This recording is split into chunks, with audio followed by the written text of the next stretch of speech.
Hey guys, today we're going to go over lesson 6.7, comparing fractions. All right, so this one's a little bit different than yesterday's because on some of them we're going to come up with common denominators, okay? All right, so let's see. It says every year every school has a fair. This year, 3/8 of the booths had face painting and 1/4 of the booths had sand art. Were there more booths with face painting or sand art? Compare 3/8 and 1/4. All right, so one way we can do this is to find a common denominator. When two fractions have the same denominator, they have equal size parts. You can compare the number of parts. So let's think about this. We have 8, and it's a multiple of both 4 and 8. So use 8 as a common denominator. Now, what we want to do here is we want to look at our denominator.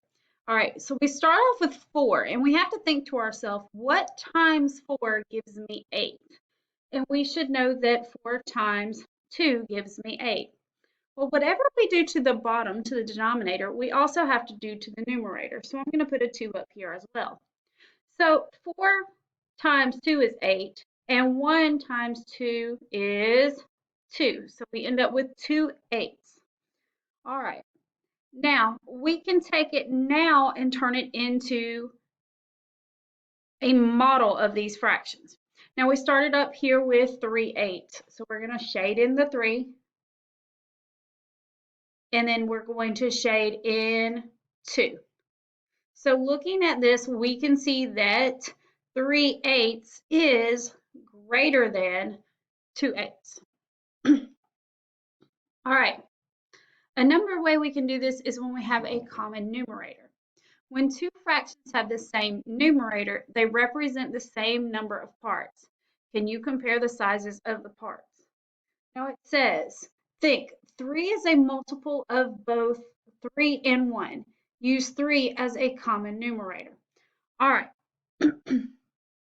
So on this one, we have 1 times 3 gives me 3.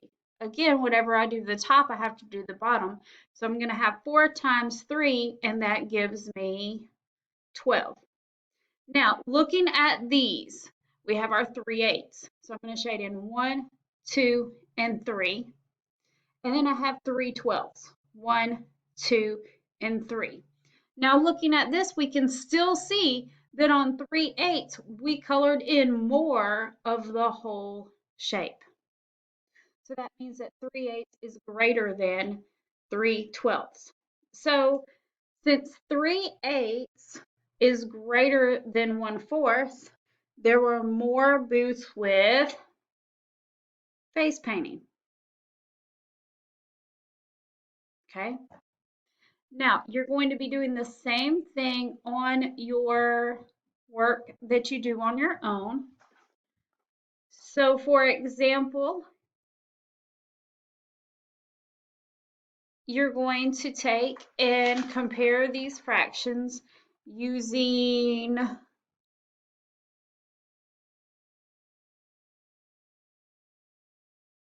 10 as a common denominator on this one and 6 as a common numerator. Okay, so you're going to think to yourself, we've got 2/5, and we're going to end up with a denominator of 10. So what times 5 gives you 10? We've got 2. And then what times 2 equals 4? So you've got 4/10 and 1/10. So if 2/5 is equal to 4/10, so this one right here is going to actually be 4/10. That means that 4/10 is greater. Okay. All right. And on this one, you're going to use 6 as your common numerator. So I'm going to put 6 right here. You started off with your original fraction. All right. So it took times 2 to get to 6. So we got to multiply this by 2 as well. All right, so we've got 4 times 2 is 8. All right, and so this one is going to be less than. Okay, so do this the best you can. You're comparing with greater than, less than, or equal to.